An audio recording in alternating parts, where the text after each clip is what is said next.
Andito nga tayo ngayon sa Totoban Center Mall para tignan yung Nike Park Outlet dito. And tignan natin kung anong mga shoes ang meron sila.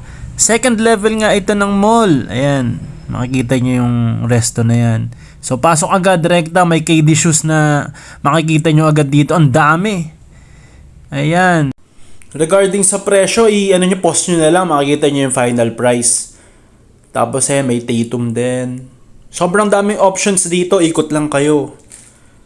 Tapos hindi ko alam kung may ibang brands din sa kabilang side. Basta dito muna ako nag-focus sa particular corner dito eh. Ayan, may GT Cut din. Ayan, 5,000 plus. Tapos may GT Cut Academy. Sobrang sarap panlaro niyan, GT Cut Academy. Tapos, ayan, 2 plus na lang yan. Ito, 4 plus. Yung GT Hassel 3 nila medyo pricey pa. Siguro dahil kakalabas lang yan eh. Nasa 8,000 or 9,000 sabi nung nag-a-attend dun eh. Tapos may Sabrina doon and Zion. Freak 5. Tapos may Immortality din sila dito. Ayan, basta punta na lang kayo, makikita nyo lahat yung available. Salamat sa panonood guys.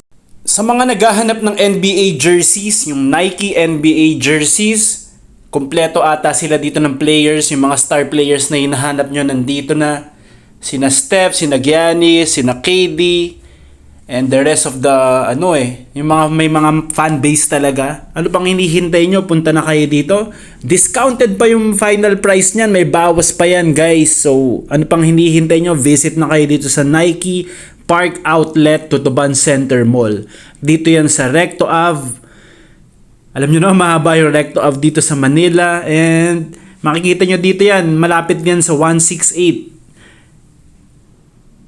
Mga original yung binibenta rito guys ha. Take note. Ayan yung Golden State jersey ni Steph Curry. Tapos ito pala yung Sabrina. Nagandahan ako sa colorway niyang Oregon na yan. Ayan.